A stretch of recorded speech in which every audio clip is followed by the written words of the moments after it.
I get Yeah. it that two-thirds God, one-third man. That's not a real person. But Yeah. is this legend, Dr. Hell, based on a real person? Yeah, that's a really good question. I was actually just, I was reading up on the legend of King Arthur, and I actually think that a lot of early assumptions about Gilgamesh's historicity came sort of modeled on Arthur, because I think right now the consensus is that there was a real person called Yeah. Arthur. And I also think that that's so interesting. This is a poem that doesn't end like its climax is not a big battle or anything Yeah. like that. Yeah. Climax is a story within the story, which I think So is don't leave us hanging. What is that climax? What's the answer? the story is the flood, the story that we also know from the Bible and from many other ancient sources, and that explains Utnapishtim is this Noah-like figure. He is the one person who survived the flood, and that is the one occasion on which the gods decided to grant immortality to a human. Highlight the fact that like the sitting prime minister William Gladstone is in the audience, and Gladstone was a classicist still, Wow. the prime minister takes time to hear the discovery of Gilgamesh, or as it's known at the time, the Chaldean story of the deluge. Deluge being a word for the flood, and Chaldean being the word that was used at the time for Babylonian. So, it's the Babylonian story of the flood at the Society of Biblical Literature. That's what's explosive about it, because it creates a sense of instability. This is either proof that the flood story is real and thus that the Bible is real and so on and so forth, or Or it's evidence of the contrary, right? That like the Bible is just stolen from Babylonian sources. And that tension that resonates all the way into the 20th century. The emperor at the time becomes involved, Wilhelm II. And he the becomes involved, Kaiser? the Kaiser is involved in this discussion about whether like which does this disprove or prove the Bible, because this is also a text that is pre-Homer. So that's the other question: how did it influence the Greek stories? And so it's also a civilizational question. If you have this story that is older than the Greeks and that seems to have influenced the Greeks, what does that mean for the story about human civilization that we had been telling at that point, right? So And there's all also, what does it mean for the eminence, supposed eminence of Western European cultures, that height of precisely. colonialism? Oh, that is so fascinating.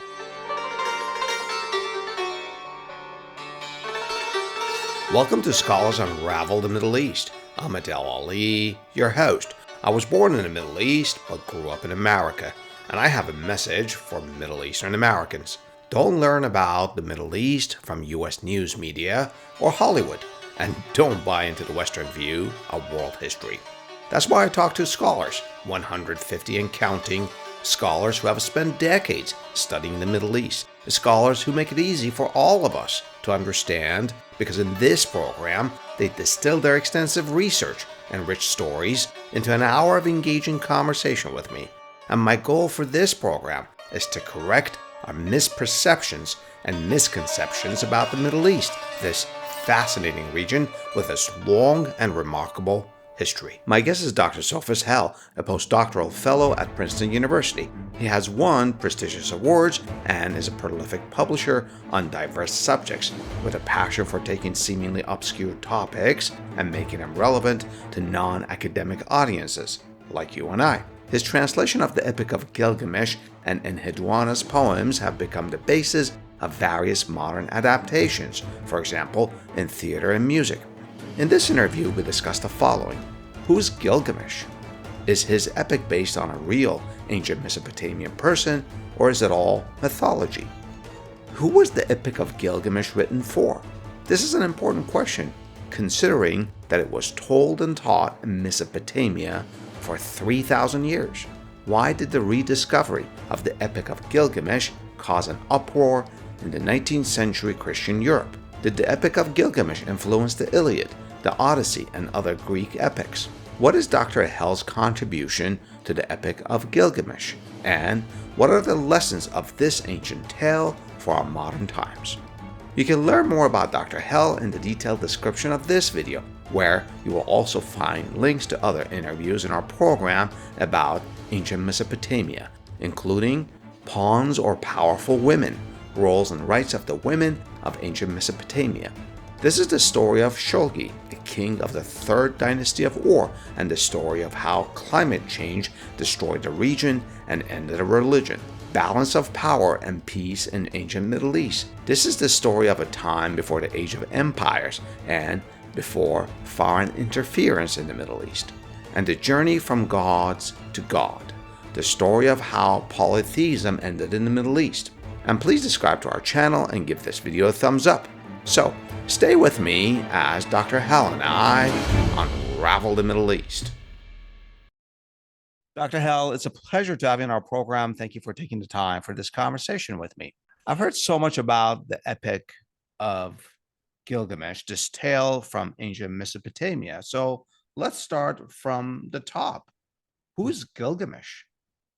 So Gilgamesh appears in our story as the legendary king of the city-state of Uruk in what is now southern Iraq. He is in the beginning a young ruler, a restless ruler. He's a great king, but also a deeply problematic king because of this restlessness within him that in the end leads him to take out his energies on his subjects in a number of ways. So he is from the very beginning an unstable figure. He is 2/3 god and 1/3 human. And I think the instability of that fraction is itself a good point, or an important point. The gods say about him that there is a storm in his heart. His mother says about him that he has a heart that does not sleep. So you get this sense of a character who is not is certainly not self-possessed. Let's put it that way. This is good stuff for a movie. Yeah, he's an excellent character, and I think he's definitely still awaiting the Hollywood treatment. Yeah. Before I want to know, let me think about how I want to ask this question. Before the Epic of Gilgamesh was written, in ancient Mesopotamia, was there already ancient history in Mesopotamia? Does that make sense? Absolutely. And I think it's one of the great things about the Epic of Gilgamesh that we do actually have access to that. So if I can just contrast it to the situation we have in ancient Greece, ancient Greek literature really begins with Homer. And, we can now struck to this like long oral tradition that it comes out of, but we don't really have any sources about it. It's just sort of like a reconstruction from the text itself. And that's not the case in Mesopotamia. By the time that the Epic of Gilgamesh is written down in the form that it is most often read today, which is called the Standard Babylonian version. We've had literary sources going back for more than 1,000 years. So we can really trace the epic's development over the ages. And it's a long story, it's a complicated story, but it's also a very interesting one. One of the first real fleshed out descriptions of Gilgamesh comes in this cycle of Sumerian poems that are probably not for certain, but probably composed at the end of the 3rd millennium. So that's like the 2100s, that kind of time, during what's known as the 3rd dynasty of Ur. Then there's an Old Babylonian epic where these stories are combined into one single tale, and then later there's a Standard Babylonian epic. So that's sort of the rough outline. Let me go back. So I want to make sure I keep pace with what you're describing to me and our audience. Let's go back to the word that you used at the opening of this conversation. You said he's a legendary figure. I get it that 2/3 God, 1/3 man. That's not a real person. But is this legend, Dr. Helle, based on a real person? Yeah, that's a really good question. I was actually just, I was reading up on the legend of King Arthur, and I actually think that a lot of early assumptions about Gilgamesh's historicity came sort of modeled on Arthur, because I think right now the consensus is that there was a real person called Arthur. His legend was sort of built up over time to become this story that we all know. And people sort of assume that the same was true of Gilgamesh. But I actually think the most recent evidence is actually pointing in a different direction. And this is research by a scholar at the Freie Universität Berlin called Juste Gabriel. And he is arguing, and to my mind, convincingly, but scholars will have different opinions on this. But he's arguing that Gilgamesh actually began life, as it were, as a god, and then later was reinvented as this, divine human figure, rather than going from the, fully human to part divine direction, if that makes sense, right? But it actually seems to be that the early sources about him depict him as a god connected with the underworld. Now, you can then ask, then why was he turned into a king, into a partly human king? And Yeah. one possible answer to that, this is the answer given by a researcher named Piotr Michałowski, which again I find quite convincing, is that in this third dynasty of Ur that I briefly mentioned earlier, so that's around the 21st century BCE, Yeah. these kings declare themselves living gods, right? They say that they are like gods in flesh. Like shogi. And Shuldi's predecessor, Unama. But the problem is he then dies, as you do. So there's this whole crisis of how can you have divine mortality? How does that make sense as a concept? How can you have a king that dies or a god that dies? And the stories of Did Gilgamesh. you say divine mortality? Yeah, that's It's like an essentially oxymoron. That doesn't even go right, together. exactly. And it's that oxymoron that the death of Unama, who had declared himself a living god, provokes, And the stories of Gilgamesh then seem to be reshaped into the format like that begin the literary journey. As a result, right? As a way of thinking, what is the relationship between divinity and death? How is it possible to straddle the line between the two? And throughout the entire tradition, the stories about Gilgamesh are again and again about death. What is death? What does it mean? Feel like to be mortal? Is it possible to escape mortality? And also about the limits of humanity. If you just zoom forward to the standard Babylonian version that is composed about 1,000 years later, the standard Babylonian version is full of these scenes that explore the borderlands of humanity. Like people turning into animals, animals turning into people wanting to become gods, gods intervening in human affairs, and so on and so forth. So these two associations are very much part of the epic's history: death and the outer boundaries of humanity. Let me ask you a basic question, and we're going to get into more of this tale a little bit more detail in a moment. You keep on using the word story, but Yeah, everyone else uses the word epic. Um, yeah, when I look at Gilgamesh, the story is so short. yeah. Why do people call it epic? I mean, the Shahnameh, the Persian Shahnameh, or some of the stuff from Homer, the Yeah, Iliad, and all that, those are epics, right? yeah. Or the Mahabharata, which Yeah, is exactly. seven So, times the Odyssey and the Iliad combined. Yeah, and of course, the Shahnameh have this so why connection. do they call Gilgamesh an epic? Well, so Gilgamesh is actually by far the longest cuneiform poem. I'm gonna say I was using the word story because like I actually consider the Babylonian version an epic, but the Sumerian stories, I think that's more debatable. But by cuneiform standards, it's extremely long. It is twice as long as the second longest cuneiform text, which is or literary text, which is the Enuma Elish, the Babylonian epic of creation. So within the culture that it comes from, it's certainly long, and it's a long, again by cuneiform standards, narrative poem about a figure who is involved directly with gods and has this like military confrontations, and those are all aspects that are often characteristic of epics. But You, different people will see that question differently. you use the word literary. Mm, You know, if you use that word with sure. any of our modern authors or earlier ones like Shakespeare, I use Shahnameh. I'm familiar with that. That's a literary work. Right. Was this literally a literary work, or was it used for religious, I don't know, rights or for government propaganda, or was it just outright a literary work?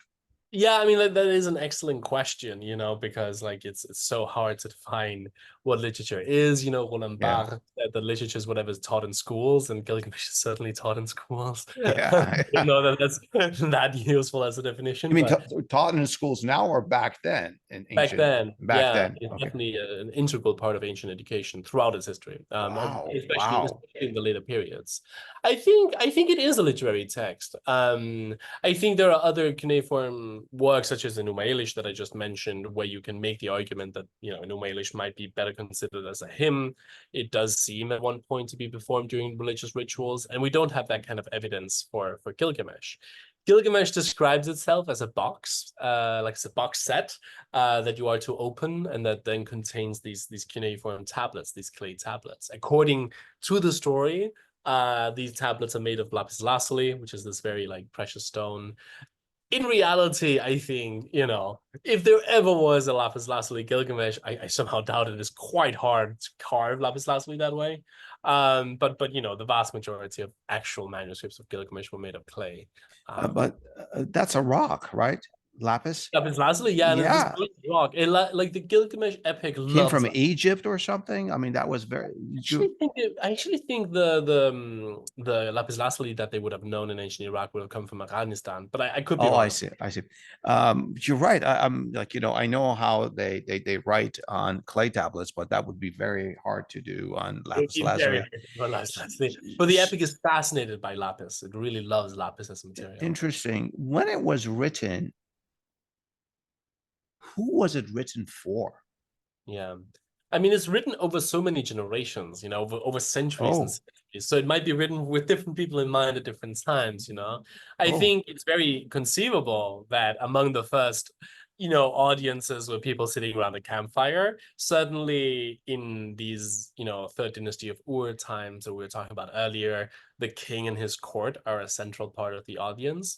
In the standard Babylonian version, that is the one that we can best see being taught in school contexts. There, the audience is in large part, scholars, scribes, and would-be scribes, would-be scholars. So the students. It is a mhm. text that is very much about stories, about knowledge, about history, all of these concerns that would I think have mattered more to scribes than to Yeah. ox farmer or whatever. So And let also, me if I could just say one more thing about it, like, please. especially in the standard Babylonian version, one of the big themes is that kingship is a very dangerous thing if it is not accompanied by wise counsel. And again, various rulers in the text are shown to be doing foolish things if they don't listen to their advisors, which sounds like the kind of thing that advisors would say to each other. You know what I mean? That is so interesting. What I'm trying to ascertain, let me ask this question again in a different form to make sure that I understood what you explained. Hmm. Was the Epic of Gilgamesh an oral story that swirled among the population, and then various authors, scribes picked it up and wrote it, and then the elite adopted it for whatever, and then they taught it in schools? Or I mean, it's was it very was it possible. Very was it the possible. other way around? Yeah, I mean, like that is an excellent question. It really is, and like it's sort of, and I don't have any particular good evidence against it. Yeah. But I'm also saying that it's not necessary. Like it could just have been a written creation more or less from the start. Because again, like in the Greek tradition, we have this long period of oral composition and transmission, followed by a written tradition. But that's not the case in the cuneiform sources. There you have the written, the availability of writing all throughout. Yeah. This period. So who knows? And like it's also possible that there was an oral and a written tradition in the existing side by side, that sometimes came together and sometimes not. Like one of my colleagues, Selena Wisnam, has pointed out, and I actually think again this is fascinating, that the kinds of repetition that you see in the epic, right? Like it's a very repetitive epic. Uh-huh, uh-huh. Lines often return, and we tend to think of this as like an oral feature. But actually, the kind of repetitions that you see in Gilgamesh, they make the text harder to memorize, not easier, because What? you have these long lists of grave goods, for example. It can be quite hard to remember which order they come in. And instead, the kinds of repetitions that you see in Gilgamesh, they are the kinds that might be good for musical performance, not necessarily for memorizing the text. But you see in, for example, tablet 4, where they're journeying to the cedar forest, and you get some parts that repeat, which describe their journey, and then you have some parts that vary, which is the dreams that Gilgamesh has every night, or other the nightmares. And that structure of some parts staying the same and some parts varying, that's a very musical structure, That is like so interesting. that's the structure of a pop song. Yeah, yeah. If we fast forward that, Dr. Hell, to medieval Middle East, and Mhm. then still continue to our current time, Rumi's poems are Yeah, used for music. yeah, They actually make songs out of them. I don't know if that was the original intent, but Gilgamesh at its heart is a poem, as a poem, is a long poem, right? yeah, Yeah. yeah. We've kept on dancing around the Epic of Gilgamesh. So, why don't you tell us a little bit about it in sort of broad strokes? What is this about? What happens? Yeah, so I sort of set the scene with this like very unstable main character, and Yeah. a lot of the plot is sort of like precipitated by this storm in his heart. So the citizens of Uruk feel oppressed by his antics, and they pray to the gods for relief. And the gods then create this character called Enkidu, who grows up among the wild animals. So he's a sort of like Tarzan-like figure. And then Gilgamesh and Enkidu eventually meet. They become best friends, possibly lovers. There's been a lot of discussion back and forth about that. Wait, And is he a man, Enkidu, or is yeah, he? Enkidu's a Oh, man. okay. Okay. And Enkidu is for some reason depressed when he finds himself in Uruk. There's a fragmentary section, so it's a little hard to understand why. Might be because he has no family. And Gilgamesh proposes to cheer him up by going on this exciting quest together. So in a very male heroic adventure, they go and they make their way to the cedar forest, which is guarded by the monster Humbaba. And it's a very interesting scene because Humbaba turns out to be a lot more sympathetic than we're told at first. He's not really a monster. He seems more like a sacred guardian that is put in place by the gods. And the heroes rush to kill him, because they realize that what they're doing is not exactly blessed by the gods. And there's this, but they have one god on their side, the sun god, who helps Yeah. them clinch the battle against Humbaba. And then they kill him, they kill his sons, and they raise the forest. And it's a very confusing moment where suddenly your allegiance is a little cast into question. And Is then the on the Cedar Forest a real place or a mythical place? it is a mythologized version Yeah. of the forest in Lebanon. These Okay. mighty trees that are Yeah. still, less and less, unfortunately, but are still there in Lebanon. But it's mythologized point that it's a forest that's full of monkeys and storks and like scented by resin and that kind of thing. Wow. And they Wow. feel it. The heroes, commit this like act of deforestation.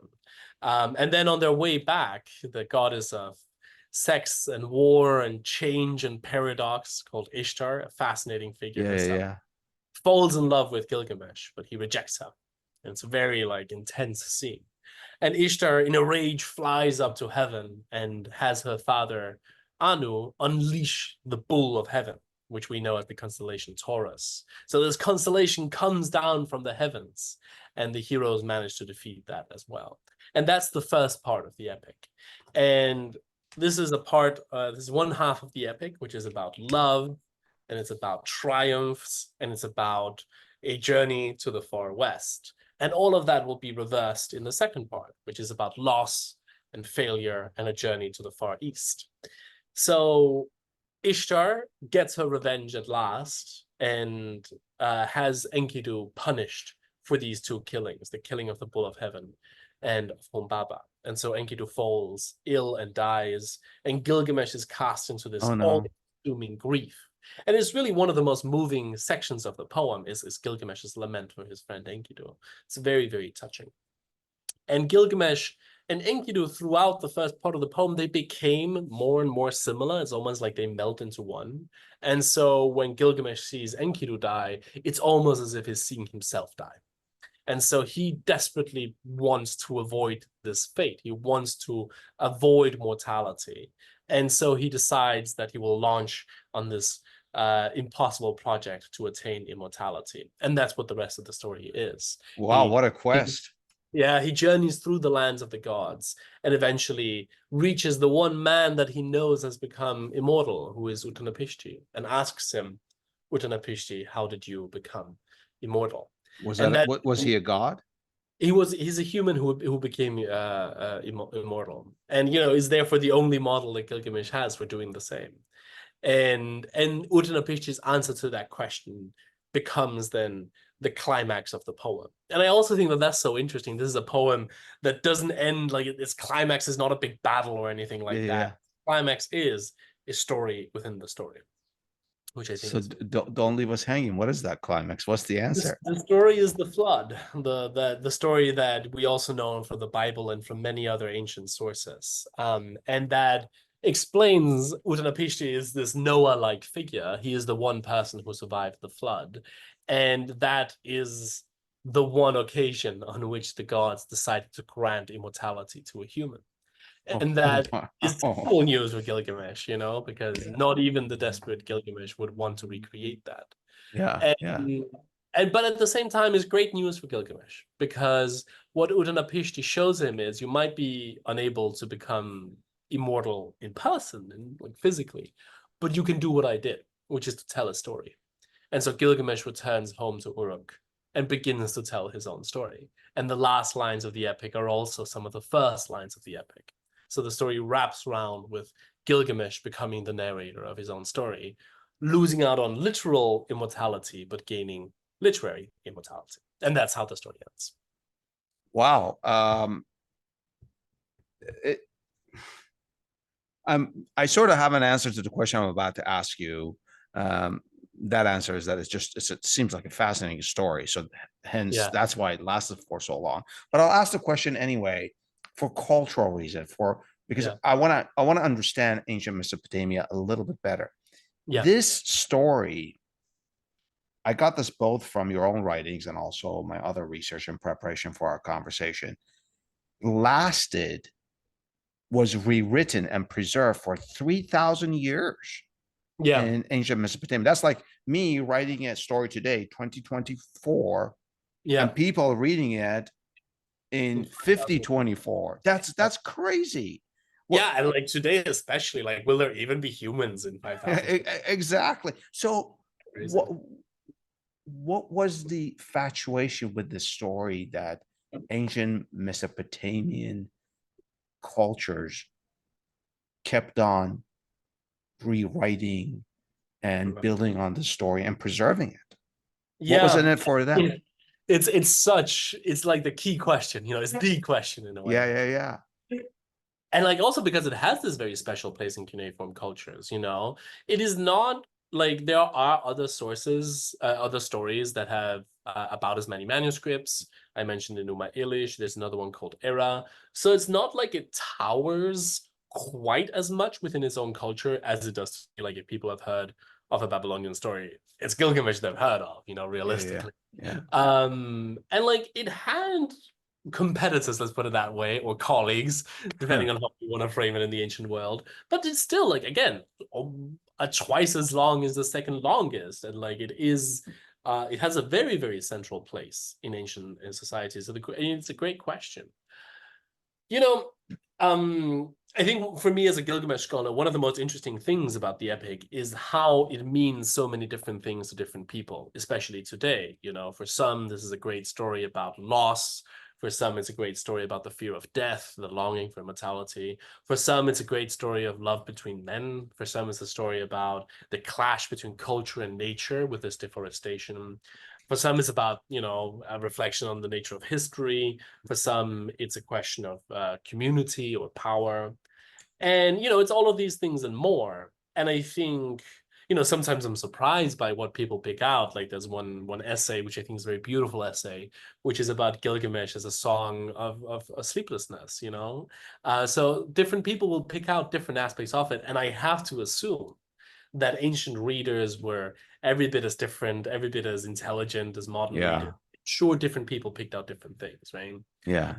As I said, one of the big topics that really made it like a hit in the ancient world is that it told scribes and scholars why their work mattered, which is always going to be popular, right? Like you got that guild, that union, right, you have to. Yeah. You literally have to, because I often think about what is the trade deal that literature gives us, like especially in the pre-modern world.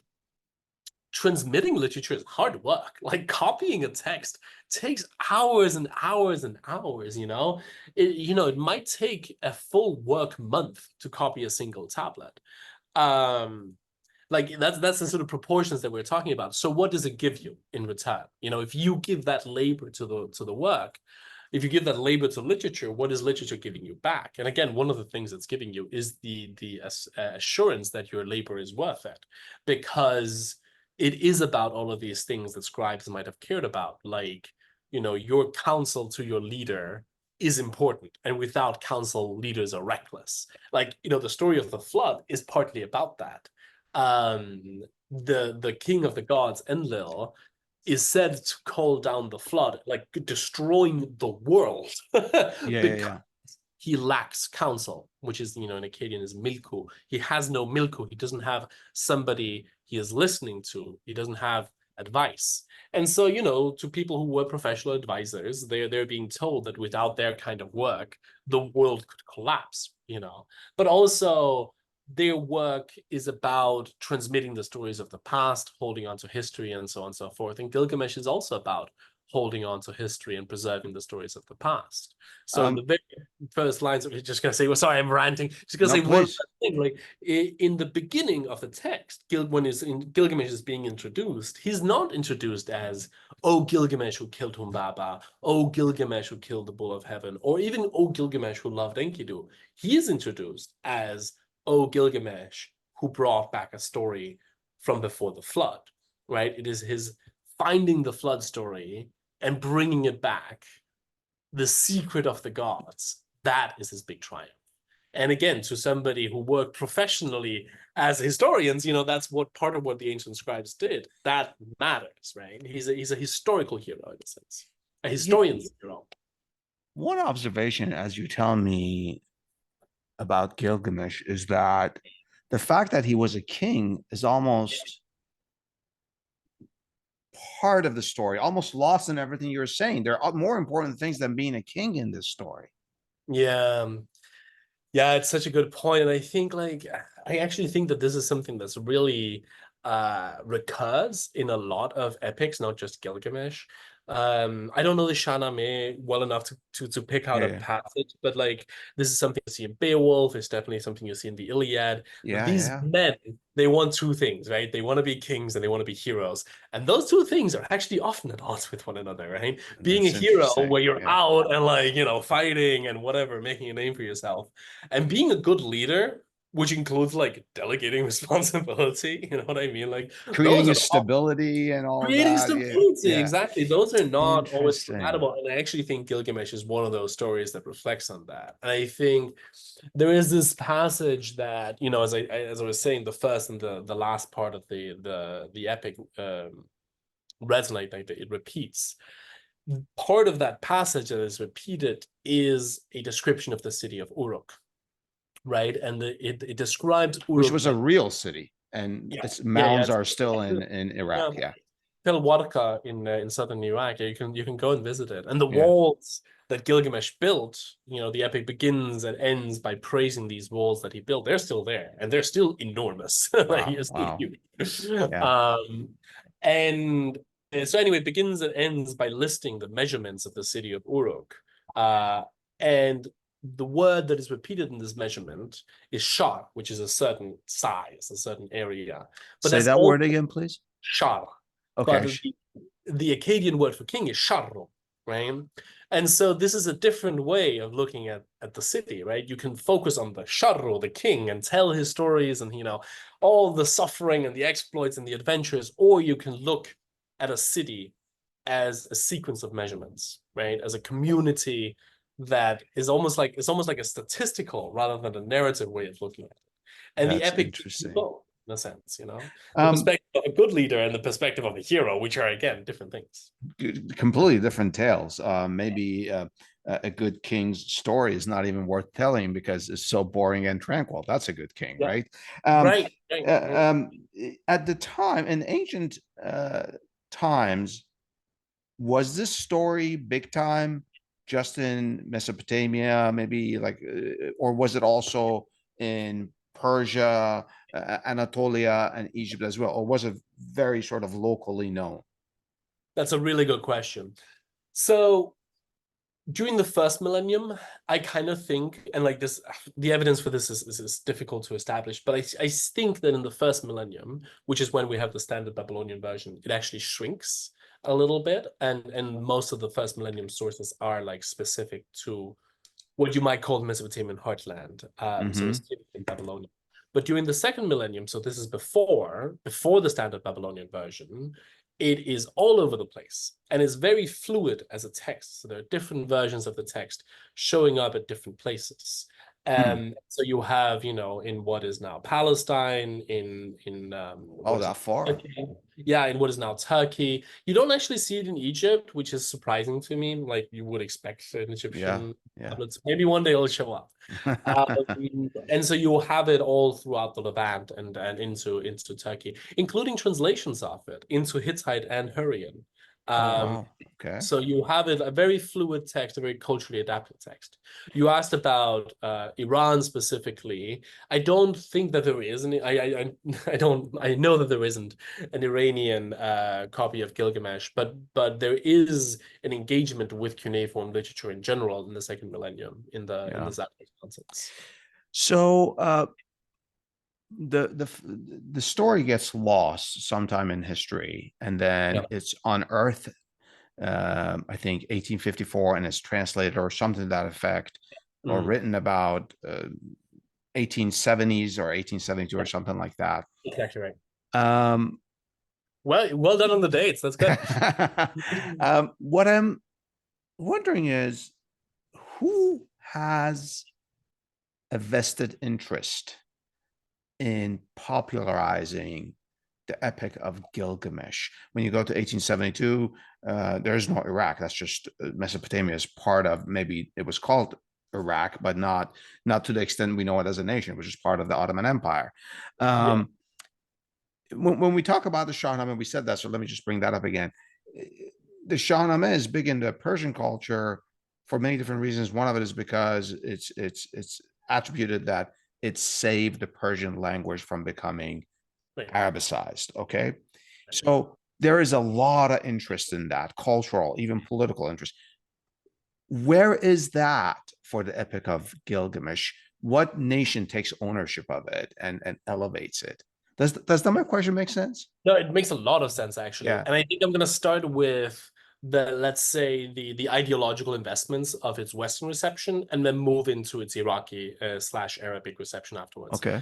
to break things down. So the Western reception, like it's a massively ideological text from the start.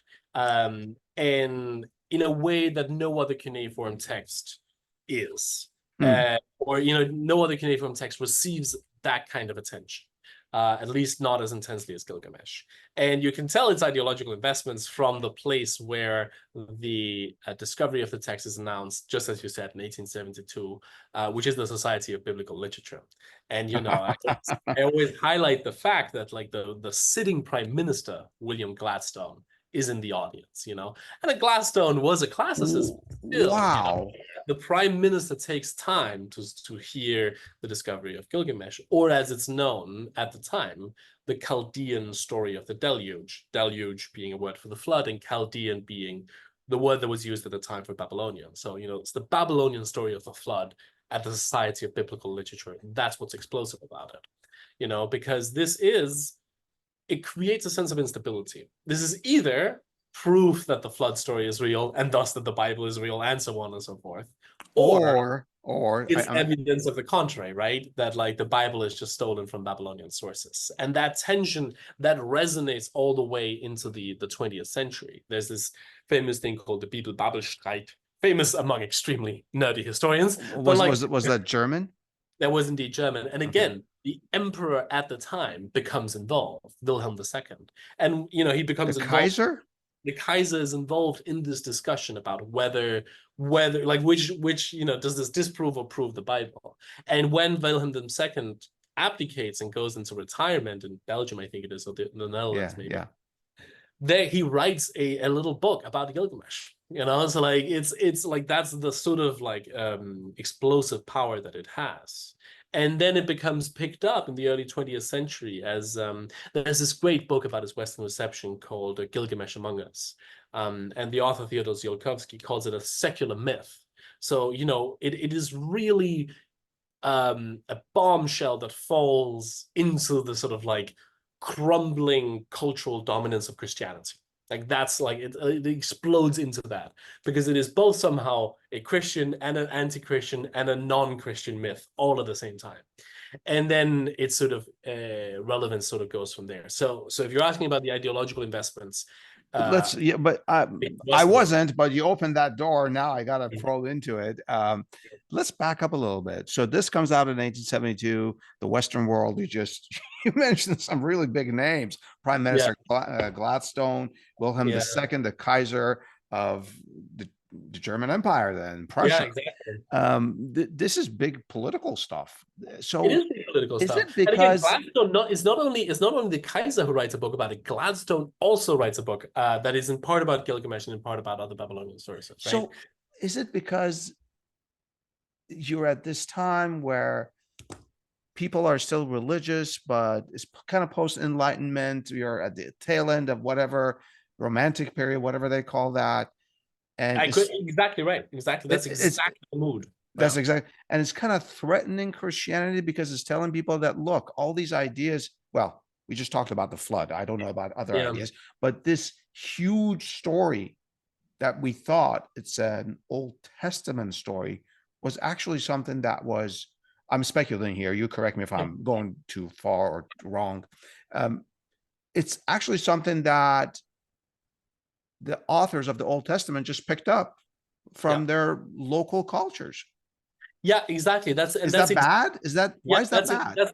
That's the crisis that is worked through in the Bible, Babelstein, and that is worked through, like, by the way, in extremely anti-Semitic terms. It's a very sore spot. And just to take in another direction, like there's this argument that, again, I'm personally quite convinced by an author called Krieg and Reed, and he says that one of the things that happens to create this sense of crisis when Gilgamesh comes out is that the established religious framework has the beginning of the world being set 4,000 BC, and there has 6,000 years ago. Okay. Yeah, and there has been at this point, for a long, long time, a competing chronological framework, which is the one provoked by geology, and that is that the world is millions of years old, And part of the Christian reply to that chronological framework was the story of the flood, right? That was part of this discussion.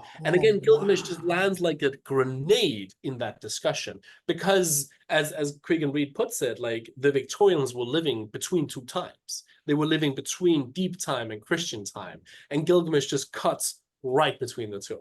Older than Christian time, younger than geological time, but with a depiction of the flood as its culminating episode. So it is both scrambling people's perception of religion, but also scrambling people's perception of time, and also scrambling people's perception of literary history. Because the thing that Gladstone is not for him, it's not the Christian part of it that he cares about. He's a Homerist, right? He loves Homer. And at this moment in December 2nd, 1872, he stands up the Society of Biblical Literature and gives a huge speech about Homer, because this is also a text that is pre-Homer. So that's the other question: how did it influence the Greek stories? And so it's also a civilizational question. If you have this story that is older than the Greeks and that seems to have influenced the Greeks, what does that mean for the story about human civilization that we had been telling at that point, right? So, and also, what does it mean for the supposed eminence of Western European cultures, that height of colonialism? Oh, that is so fascinating. And I've read so many different accounts about how the Epic of Gilgamesh has influenced Roman and Greek epics, but the Greek epics were written, this is before Alexander the Great comes into the Middle East and all of that. Yeah. Do you think really the Epic of Gilgamesh from Mesopotamia made its way all the way to, I mean, it's such a good question. Western Anatolia and northern Greece and all of that? It's such a good question, and I'm writing a paper about something related to that right now. You really catch me as I'm thinking about these issues. I'm going to say this: I think if anybody is wondering about that question, it's what is exactly the relationship between Greek sources and Babylonian sources? There is a study of that question by Johannes Haubold called "Greece and Mesopotamia," and I think it's such a beautiful, beautiful book. It's very accessible. You don't need to really be a specialist to read this. Very beautifully written, very elegant in its arguments. And I think what Johannes, who's a friend and mentor of mine, I think he points out beautifully is that so much ink has been spilled on this question. Like, how do we know? Do we know? Like, was there a direct connection? Was there not a direct connection?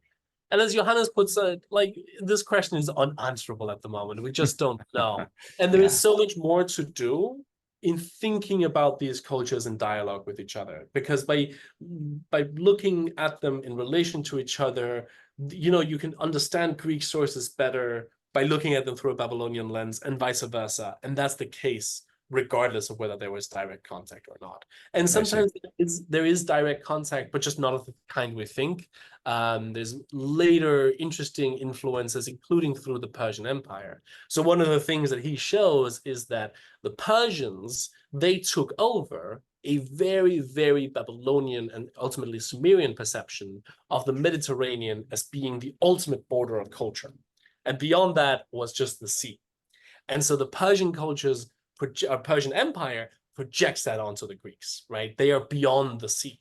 And the Greeks then take on that identity in like an anti-imperial resistance against the great Persian Empire, and work through many of the perceptions that the Persians impose on them as they formulate their own identity. So you can see how there is a conversation, but it's just not necessarily the conversation that we're used to thinking about. And like I love this fact, the famous battle at Thermopylae with the Persian-Greek showdown, the Persian emperor had to stop on the way there to put down a Babylonian insurrection, right? So all of these stories are connected, like they are all going together, but we can't necessarily say that, let's say, Homer read Gilgamesh, right? Like some claims we can't make, but there are other connections that we can trace. So that I don't miss asking you at this point about the Bible. We mentioned the flood. Any other tales, any other lines from the Epic of Gilgamesh that resonate with what's in the Bible? Or the flood, that's huge in and of itself. I mean, that's no chump change. So that's it. That's the big one, right? There's nothing else that created controversy. Well, there is actually, I mean, like, the thing is, again, some historical connections are harder to prove than others, but I am increasingly convinced by the argument that sees the Hebrew Bible in the form that we have it today as coming into that form, not all originating there, but coming into that form during the Babylonian captivity. So when these Jewish nobles and Jewish scholars are physically in Babylon. So I think you can really see a lot of biblical stories as reacting very directly to Babylonian sources. Because again, not necessarily people coming up with these stories, but the people editing them into the form that we have today. So there's the Tower of Babel, but there's also Genesis. So much of the creation story seems to be in dialogue with Babylonian perceptions. And that's something you can trace all throughout the Bible, like this Babylonian. But those two stories that you said, the Tower of Babel and Genesis, they're not directly in the Epic of Gilgamesh, but they are in the surrounding Babylonian culture. Is this controversy still hot and heavy, or is it? No. I'm not a biblicist. There's a very technical discussion about the exact dating of different parts of the Bible, and dating is always such a difficult question. So I was talking about the controversy of the sort of the flood story being from Gilgamesh. Gilgamesh is not like a controversial thing anymore, is it? Not in that way, no. Not in that way, yeah. Dr. Helle, our program is about unraveling the Middle East, but I'm going to take a few moments to actually unravel a little bit of your personal history here, if you don't mind. How did you get into this? This is such a narrow and specific part of history. How did you get interested in this? I mean, like, I like to say that what I like to do is historical dumpster diving. So I like to find the parts of history that hold gems but are overlooked. And Gilgamesh in particular, but also the cuneiform tradition in general, very richly rewards that particular instinct. I think There are so many stories, even beyond Gilgamesh, from the Babylonian and Sumerian culture that really are just amazing, amazing stories and works of literature and works of philosophy or thought, that I think need excavating and need being, need bringing to a larger audience, through translation, but also just through an explanation of what is going on in these stories. So I'm very, very happy that I found my way to this niche field because it sort of really rewards, again, my favorite activity. Yeah. But yeah, like I started studying Egyptology, and then there was the first course of Egyptology was a dual course, and then I just fell in love with the Mesopotamians and the Babylonians, and they're the way they love paradoxes, the way they love, Gilgamesh is such an anxious character. I love that. And some of the stuff is so heavy and philosophical. Yeah, yeah, yeah. It's big emotions often. Yeah, there are so many books written about the Epic of Gilgamesh, some just translations, others, interpretations. What's your book's contribution to this scholarship? Well, so I've written 2 books in English about cuneiform works of literature. I've written the book on Gilgamesh and then the work on Enheduanna, who is this poet who writes in Sumerian, who is the first author that we can identify in the historical record, and the first known author. And those books made, I think, very different contributions to the field, right? I think of the Gilgamesh book as an attempt to summarize what was known about Gilgamesh, the story at the time.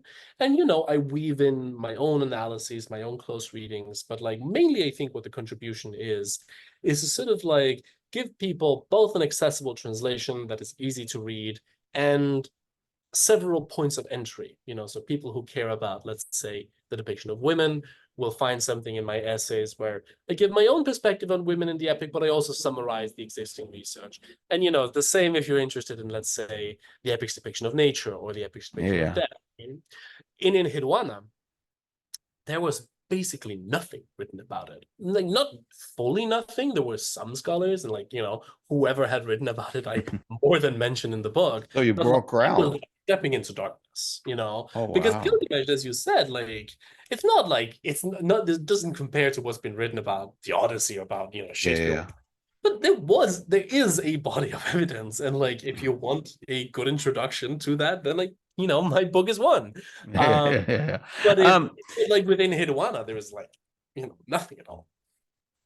So, you said with Enheduanna, it was like stepping into the darkness, but that's not the case with Gilgamesh, which makes me wonder, did you read primary sources in cuneiform for the writing of your book, or did you did you conduct your research based on other translations and transliterations of the Epic of Gilgamesh? So, I mean, Gilgamesh is truly blessed in philological terms. When I worked on it, I was in very large part relying on this astonishing text edition by Andrew George, which is, I think, a high mark of philology in general, not just assyriology. And while I did engage with some specific textual questions, I was at almost every point swayed by George's opinions. I really think he's a masterful scholar. And since then, we are even further blessed by this new platform that actually appeared after the publication of my book, called the Electronic Babylonian Library, or EBL, which presents not just Gilgamesh, but many other works of cuneiform literature as well. In this, is that the one out of Spain? Yeah, well, out of Munich. Out of Munich. Named Enrique Jimenez is the founder of it, but it is currently. I see. And if you want to go beyond translation, as it were, in your understanding of Gilgamesh, then EBL is a fantastic resource. Not only does it have pictures of all the manuscripts, but you have the English or the Arabic on one side, and then the Akkadian on the other. And you can, if you highlight a word in the Akkadian, it gives you a translation. So you can really see word by word how the text is structured. You can, get a sense of its rhythm, a sense of its assonances, and that kind of thing. Do you read cuneiform? Yeah, I mean, like I am trained as a Q&A. Yeah, that's what I thought. I'm going to put you on the spot here. What lessons do you think Gilgamesh has for a modern world? I think it's a very good question. And I think, again, part of its magic is that different people will come away with different lessons from it. I think, one of the big lessons of Gilgamesh has to do with climate catastrophe. The flood is, Oh, among other things, a story of wow. climate catastrophe. And I was talking earlier about the deforestation that Gilgamesh and Enkidu carry out.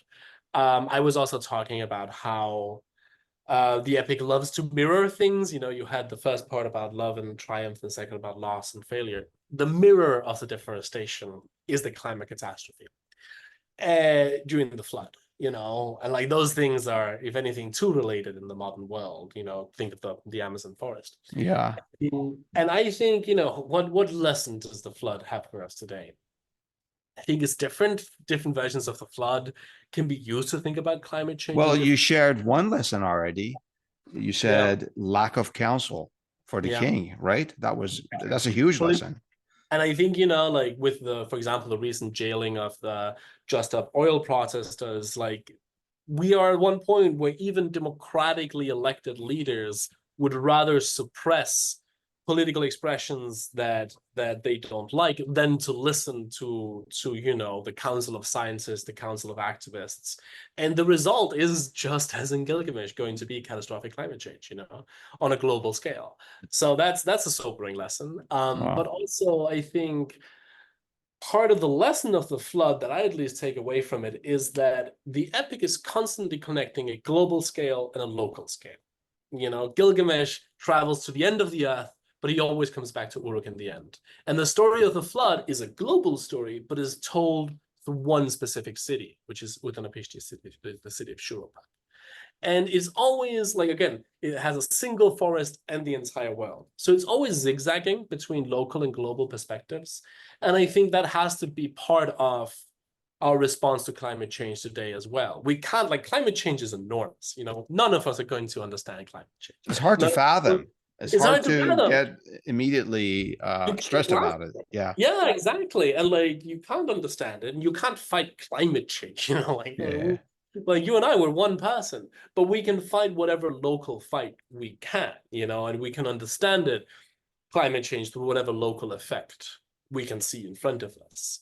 And so I think that's maybe also a lesson, a lesson for our leaders to, like, listen. Now is the time to listen. But also a lesson for us who are, like to in order to not be overwhelmed, then try to make that link between the local and the global, because that's the only way we're going to model. Yeah. I love your interpretation of local and global. That really puts things in perspective when it comes to our current climate change and also ancient matters.